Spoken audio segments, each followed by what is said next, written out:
Let's go live to our London studios and speak with Susie Heath.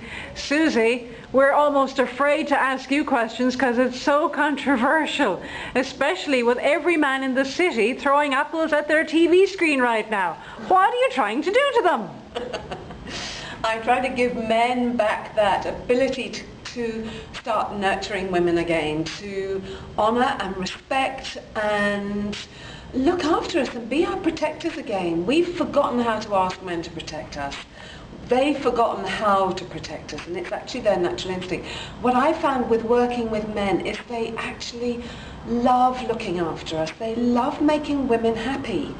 And when we fail to let them make us happy, that's when their confidence gets really rocky, and it makes such a difference. It has a big impact on our intimate relationships and the way they behave to us at work as well.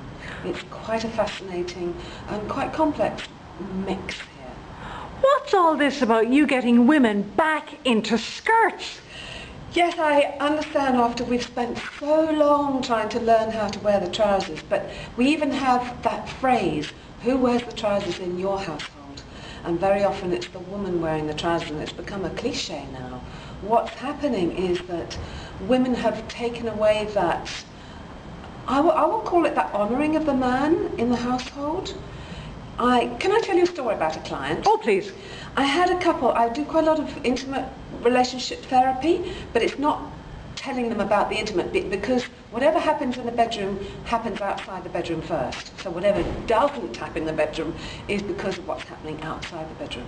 So people come to me for what they think is going to be sex therapy, and I'm talking about how they have dinner and what they watch on television and whether they're reading newspapers and how they interact in their daily interaction.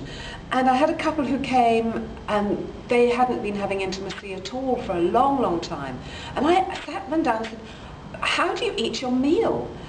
And it was literally the order of the way they sat at the table. The husband was at the side of the table, and he had his wife one end and his 3-year-old daughter the other end.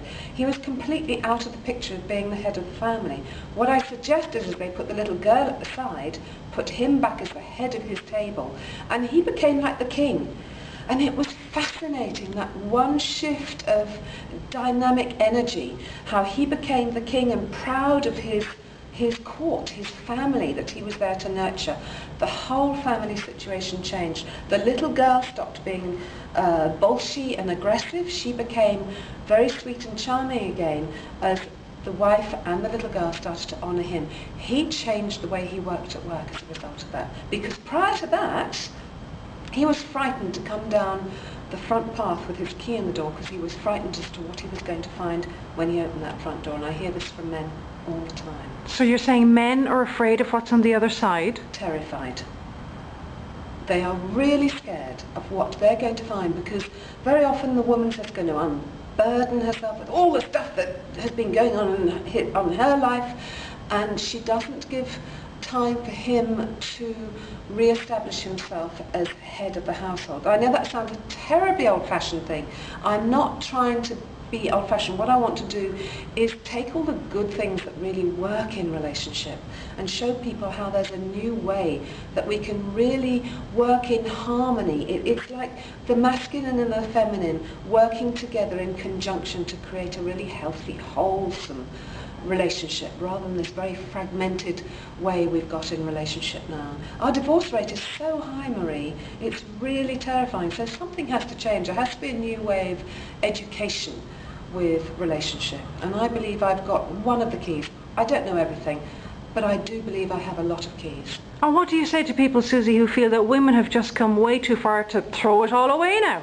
I'm not suggesting we throw it all away. What I'm suggesting is that we use all those amazing feminine attributes that we have, compassion and a far-reaching understanding of what can happen in the future with all the steps that we take, that intuition that women have that's very powerful, but we've forgotten how to tap into it, just that knowingness that women have. We're very good networkers, we're very good at communication. We've got phenomenal skills, but we've overridden them by becoming too masculine as women. We've forgotten how to do all that extraordinary feminine stuff. And my understanding and my belief and what I'm seeing the results with my clients happening is that they are in fact becoming, and I use this word advisedly, more potent in their femininity. In fact, that's in fact the title of my new book. It's called The Potency of the Feminine at Work.